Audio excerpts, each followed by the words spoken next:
Along the banks of the Danube River lies the Hungarian city of Budapest.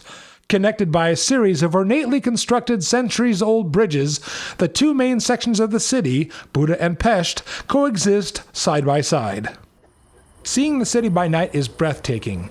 All of the monuments, bridges, castles, and boulevards are lit up for all to see. I went to the top of the nearby hills to catch a night view of the Royal Castle and the Chain Bridge.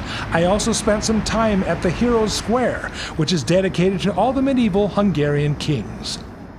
The next morning I checked out the sprawling Hungarian Parliament building. Its resemblance to the Parliament building in London is no coincidence. They were both designed by the same architect.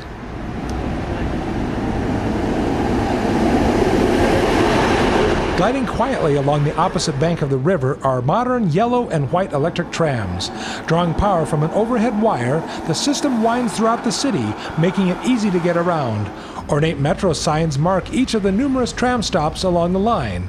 A ride only costs a few cents, and books of tickets can be purchased at each station. A machine in each car then punches your ticket automatically.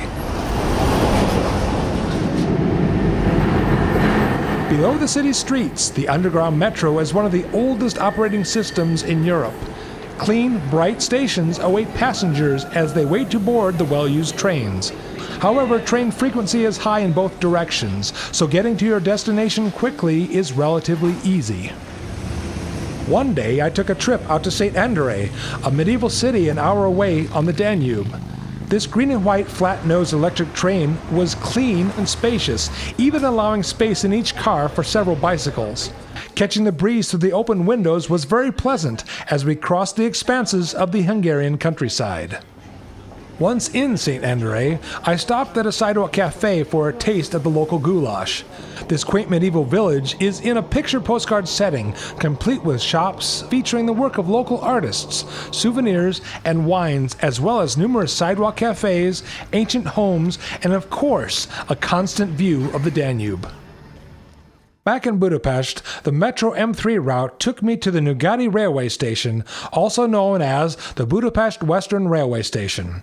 It is quite historic and abuzz with activity. Built by the same Eiffel Company of Eiffel Tower fame, the station opened on October 28, 1877. Inside, an overhead digital destination board displays the various trains moving in and out of the station.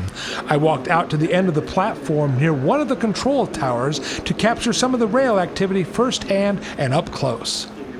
Nyugati Station is actually located to the north of the city center. The train shed opens to the northeast, with most of the trains destined for the outskirts of the city or smaller cities in eastern Hungary. A variety of rolling stock can be found under the train shed at Nyugati, including EMUs. These electric-powered train sets handle most of the commuting chores, and like many of the other trains I saw at the station, were covered with their share of graffiti.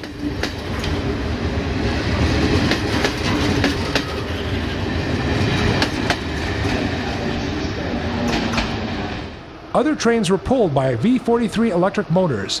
First designed in 1961, many of these four-axle units were built under license by Gansmav AG and are now over 380 in number. They are the backbone of the Hungarian Railways electric fleet. Another type of electric motor moving through the station was this one, a ZSR 350, also known as a gorilla by the Hungarian engine drivers. The other side of the locomotive is covered with ventilation grills and radiators.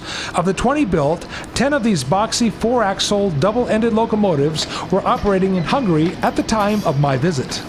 Built in 1973 by Skoda, they have a top speed of 160 kilometers per hour and can operate on 25 kilovolt AC and 3 kilovolt DC systems.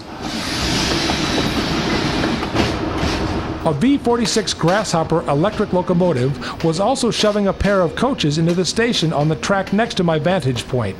The MAV has 60 of these thyristor-controlled motors, which were built between 1983 and 1992. At 80 tons, they have a top speed of 80 kilometers per hour.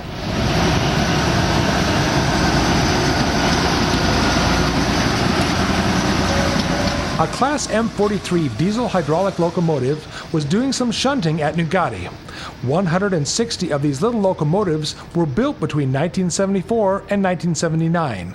Weighing in at 46 tons, they have a top speed of 30 kilometers per hour in shunter mode and 60 kilometers per hour in normal transmission mode.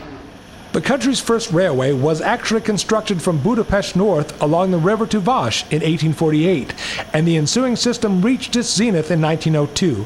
However, at the conclusion of World War I, the Treaty of Trianon prohibited the construction of any new lines with more than one track or any new railway bridges. This restriction remained in place until 1947. Consequently, improvements were made on the existing network of trackage rather than expanding it.